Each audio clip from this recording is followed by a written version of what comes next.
अस्सलाम वालेकुम स्टूडेंट्स, आज हम मिड टर्म पेपर का सलूशन डिस्कस करेंगे। आपके पास पहले से ही आंसर शीट्स अवेलेबल हैं। आप इसके साथ क्रॉस चेक करके आप अपने मार्क्स खुद भी जो है वो लगा सकते हैं। तो आपके पेपर का जो पहला पार्ट था वो एमसीक्यूज़ का था। तो एमसीक्यूज़ में जो मोस्ट इम्पॉर्टेंट जो कॉन्सेप्ट्स हैं वो हम डिस्कस कर लेते हैं। एमसीक्यूज़ में कई ऐसे स्टूडेंट्स हैं जिसमें 2 एमसीक्यूज़ इसमें ऐड किए गए थे। जैसे कंपाइलर का जो फ्रंट एंड जो होता है वो कौन कौन सा होता है। तो फ्रंट एंड जो कंपाइलर का है वो है लेक्सिकल, सिंटैक्स और सिमेंटिक एनालाइज़र जो है वो आपका फ्रंट एंड कंपाइलर कहलाता है, और इसको हम एनालिसिस फेज़ भी बोलते हैं।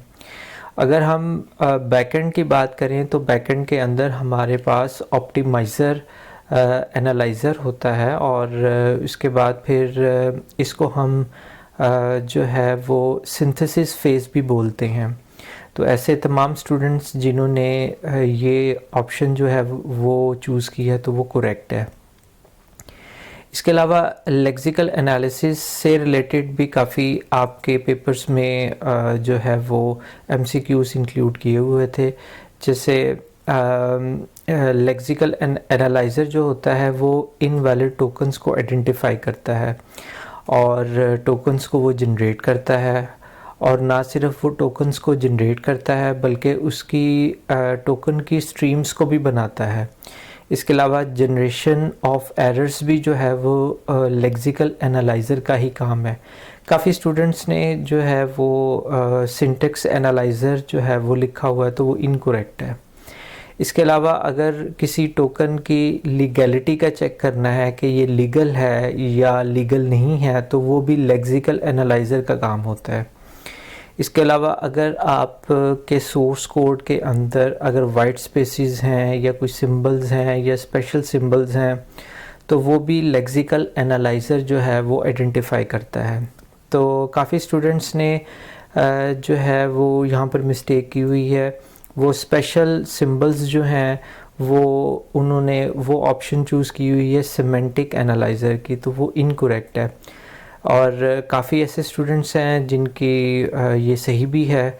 जैसे जिन स्टूडेंट्स के पेपर के अंदर मैंने वाइट स्पेस का लिखा हुआ है तो वो ज़्यादातर सही है, लेकिन यहाँ पर जो है काफ़ी स्टूडेंट्स जो हैं उनके एमसीक्यूज़ इनकरेक्ट हैं कि स्पेशल सिंबल्स जो हैं वो उन्होंने सिलेक्ट किया है कि वो सिमेंटिक एनालाइज़र के थ्रू जो है वो आइडेंटिफाई किए जाते हैं।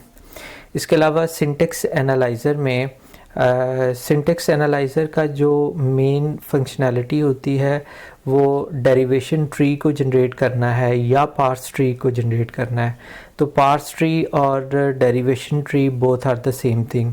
तो किसी स्टूडेंट के पेपर में पार्स ट्री मैंने दिया हुआ था और किसी स्टूडेंट के पेपर में डेरिवेशन ट्री के नाम से दिया हुआ था।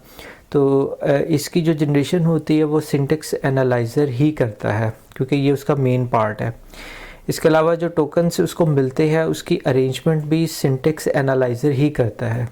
काफ़ी स्टूडेंट्स का ये इनकरेक्ट था कि उन्होंने टोकन की जो अरेंजमेंट है वो इस कैटेगरी में जो है वो उन्होंने चूज़ की हुई थी कि लेक्सिकल एनालाइज़र का काम है, जबकि लेक्सिकल एनालाइज़र का काम सिर्फ टोकन को जनरेट करना है। चूँकि वो एक से ज़्यादा टोकन्स को वो जनरेट कर रहा होता है तो वो एक स्ट्रीम बन जाती है, लेकिन इसकी जो अरेंजमेंट होती है वो सिंटैक्स एनालाइज़र ही करता है।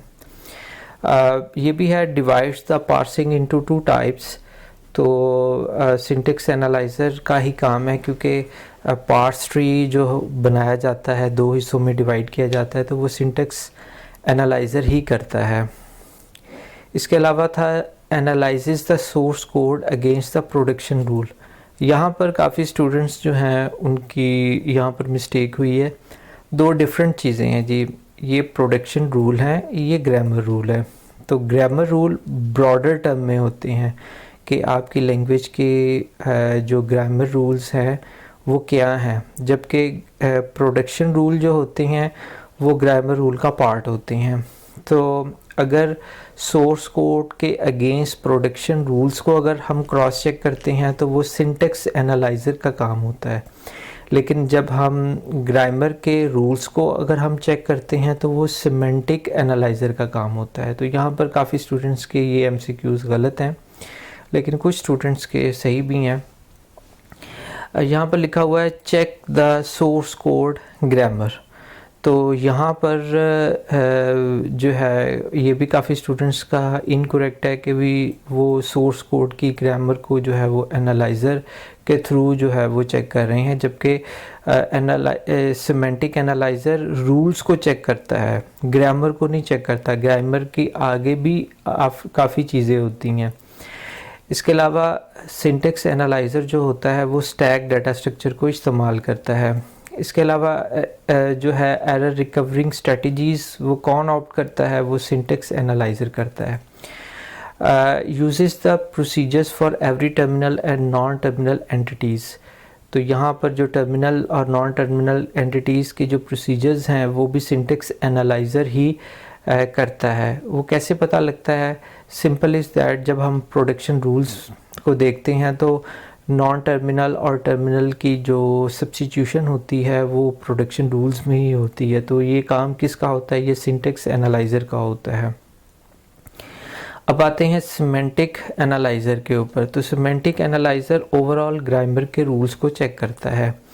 इसके अलावा जब हमारे पास टोकन्स बन जाते हैं तो उन टोकन्स की मदद से ये उसमें से जो आइडेंटिफायर्स जो है वो हमने आइडेंटिफाई किए होते हैं, डाटा टाइप्स को आइडेंटिफाई किया होता है। ये किस में हम करते हैं? ये लेक्सिकल एनालाइज़र का काम होता है कि वो टोकन्स बना देता है, और उन टोकन्स में जो हमारे पास आइडेंटिफायर्स होते हैं, डाटा टाइप्स होती हैं, एक्सप्रेशंस होती हैं, इसका जो रिकॉर्ड होता है वो सिमेंटिक एनालाइज़र ही करता है। और सिमेंटिक एनालाइज़र का ये भी काम होता है कि आपने कोई वेरिएबल डिक्लेयर किया है या उसकी डेटा टाइप डिक्लेयर की है तो उसको भी सिमेंटिक एनालाइज़र ने ही चेक करना होता है। Check the adding string to an integer. तो ये चूँकि इसके पास पूरा रिकॉर्ड होता है कि जी पहले वेरिएबल का नाम इसने कौन सा डिक्लेयर किया और आगे वेरिएबल की वैल्यू को कॉल किया जा रहा है, तो वो सिमेंटिक एनालाइज़र का काम होता है कि उसको अच्छे तरीके से देखना। ऑप्टिमाइज़र से रिलेटेड बहुत कम MCQs थे, लेकिन काफ़ी स्टूडेंट्स ने ऑप्टिमाइज़र को चूज़ किया है। सिर्फ़ और सिर्फ इसमें 2-3 ऐसे MCQs थे जो कि ऑप्टिमाइज़र की कैटेगरी में आते थे। जैसे अगर आपने सीक्वेंस ऑफ स्टेटमेंट्स बनानी है तो वो ऑप्टिमाइज़र का काम है। वो कैसे काम है? क्योंकि ऑप्टिमाइज़र का ये काम है कि जब हमारे पास सोर्स कोड आ जाता है तो उसको ऑप्टिमाइज़ करना, उसको इतने अच्छे तरीके से कर देना कि वो थोड़े टाइम में कंपाइल हो जाए और एग्जीक्यूट भी हो जाए। तो इसी ऑप्टिमाइज़र के अंदर जो है वो हम अननेसेसरी जो लाइंस ऑफ कोड है उसको हम रिमूव करते हैं। तो ये ऑप्टिमाइज़र का काम है। तो ये मोरलेस आपके तकरीबन 60 MCQs थे, वो डिफरेंट वर्डिंग के साथ, और काफ़ी स्टूडेंट्स के जो है वो MCQs करेक्ट भी हैं। तकरीबन एवरेजली अगर देखा जाए तो एवरेज स्टूडेंट के 6 या 7 या कुछ स्टूडेंट्स के 5 भी सही हैं, कुछ के 8 भी सही हैं। तो इस रेंज में जो है वो MCQs जो हैं वो करेक्ट हैं। तो आपके पास आंसर शीट है, और आंसर शीट जो है उसको आप इसके साथ क्रॉस चेक करके अपने MCQs खुद भी चेक कर सकते हैं। दूसरा क्वेश्चन था कि जी आपने एक डेरिवेशन ट्री बनाना है और आपके पास जो है वो गिवन स्ट्रिंग है और इस स्ट्रिंग की मदद से आपने बनाना है। तो कीपिंग इन माइंड जब आप अपने मार्क्स खुद लगाएंगे तो इसमें 3 चीज़ों का आपने ध्यान रखना है, क्योंकि मैंने उन 3 चीज़ों को कंसीडर करके आपके मार्क्स लगाए हैं। तो पहली चीज़ तो ये है कि जब आप अपना डेरिवेशन ट्री बनाएंगे तो लेफ़्ट टू राइट वो मूव करेगा, यानी कि पहले लेफ़्ट वाली चीज़ें होंगी और जब वो कंप्लीट हो जाएंगी तो फिर हम राइट की तरफ जाएंगे। और जो आपने सब्स्टिट्यूशन यहाँ पर की है, प्रोडक्शन को रिप्लेस किया है, वही आपके यही प्रोडक्शन यहाँ पर भी नज़र आनी चाहिए। तो पहली ये चीज़ है। तो कैसे नज़र आनी चाहिए? फॉर एग्ज़ाम्पल एस को हमने ए बी के साथ रिप्लेस किया, तो ये यहाँ पर नज़र आना चाहिए कि एस को ए बी के साथ रिप्लेस किया है। चूँकि हम लेफ़्ट टू राइट आ रहे हैं तो सबसे पहले इस ट्री का लेफ़्ट पार्ट जो है वो कंप्लीट होना चाहिए। तो ए को फिर हमने ए बी के साथ रिप्लेस किया, तो चूँकि लेफ़्ट पार्ट है ए को ए बी के साथ हमने रिप्लेस कर दिया। फिर बी को हमने एस बी के साथ कर दिया। तो अब ये देखें, ये बी का अब लेफ़्ट पार्ट कौन सा है? ये है। तो बी को हमने एस बी के साथ जो है वो रिप्लेस कर दिया। तो ये पार्ट जो है लेफ़्ट वाला पार्ट हमने यहाँ पर कंप्लीट किया। इसके बाद फिर हमने एस को ए बी के साथ किया, तो एस को ए बी के साथ किया। फिर ए को ए बी के साथ, अब ये देखें ए को ए बी के साथ किया, ये लेफ़्ट वाला पार्ट है। फिर हमने बी को एस बी के साथ किया, तो ये बी को एस बी के साथ किया, और एस को हमने एम्प्टी जो है वो लेटर के साथ रिप्लेस किया। तो अब यहाँ पर देखें तो ये वाला पार्ट जो है लेफ़्ट साइड का कंप्लीट हुआ है। उसके बाद फिर हमने बी को एस बी के साथ किया, तो अब हमारे पास राइट साइड पार्ट आ गया। तो राइट में बी को एस बी के साथ हमने, यहाँ से आएगा ये लेफ़्ट वाला पार्ट है, और यहाँ से फिर हमने इसको आगे करना है। तो बी को एस बी के साथ हमने किया, तो बी को एस बी के साथ किया, एस को हमने एम्प्टी स्टेप लेटर के साथ किया, और फिर एस को हमने इसके साथ किया, एम्प्टी के साथ किया। तो ये जो बी एस बी है, तो ये बी एस बी इसके साथ होगा। तो आपके जो डेरिवेशन ट्री है उसका पहला पार्ट ये होना चाहिए कि आपके जितनी भी प्रोडक्शन है वो आपके डेरिवेशन ट्री में नज़र आनी चाहिए। तो पहली पार्ट तो ये है। दूसरा पार्ट ये है कि आपकी जो रिक्वायर्ड स्ट्रिंग है वो बननी चाहिए। जैसे ये double A trip 4 time B है, तो अगर हम यहाँ पर देखें तो डबल ए, ये लेफ़्ट टू राइट जाना है, डबल ए फिर 4 टाइम बी। तो हम यहाँ पर देखें, ये एक हमारे पास ये बी है, और एक ये बी है, और एक ये बी है, और एक ये बी है, तो 4 टाइम बी बन जाता है। तो अगर आपके डेरिवेशन ट्री के अंदर ये स्ट्रिंग जो है वो बन जाती है, तो इसका मतलब है कि आपका डेरिवेशन ट्री सही है। तो दो चीज़ें हो गई। पहला पार्ट ये हो गया कि जो भी आपने सब्स्टिट्यूशन की है वो आपके डेरिवेशन ट्री में नज़र आनी चाहिए लेफ़्ट टू राइट। दूसरी ये है कि जो रिक्वायर्ड स्ट्रिंग है वो आपकी डेरिवेशन ट्री से बननी चाहिए। तो दो चीज़ें हो गई।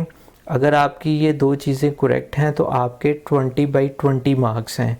लेकिन कुछ स्टूडेंट्स की जो प्रोडक्शन है उसके अंदर मैंने जो है वो ये ऑपरेटर्स दिए थे, ये हमने पहले भी पढ़े हुए हैं, ये एम्बिगुइटी में हमने पढ़े थे।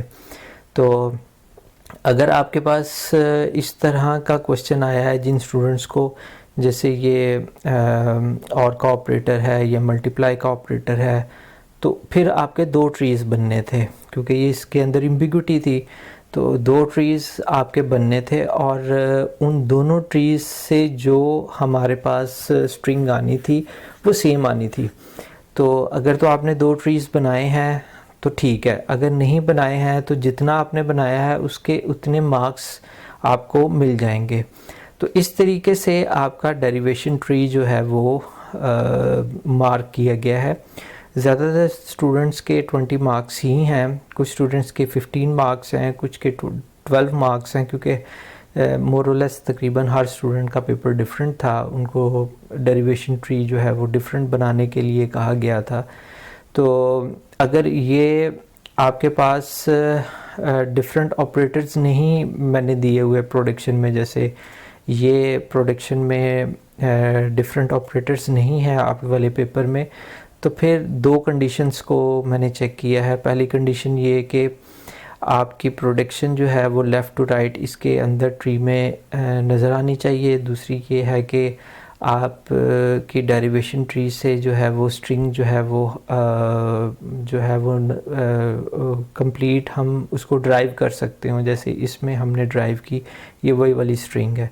तो अगर नहीं ड्राइव हो रही तो इसका मतलब है वो इनकरेक्ट है। तो ये दो चीज़ों की मदद से जो है वो आप अपने आंसर शीट के मार्क्स खुद भी लगा सकते हैं। लेकिन जिन स्टूडेंट्स का इस तरीके से जो है वो हमने किया हुआ है। तो उसके फिर 2 ट्री बनने थे और बता देना था कि चूँकि ये एम्बिगुइटी है तो आप जो है आपने इसलिए ये 2 ट्रीज़ बनाए हैं। तो जिन्होंने 1 ट्री बनाया है उनके 12 हैं या किसी के 15 हैं, तो इस तरीके से मैंने मार्किंग की है।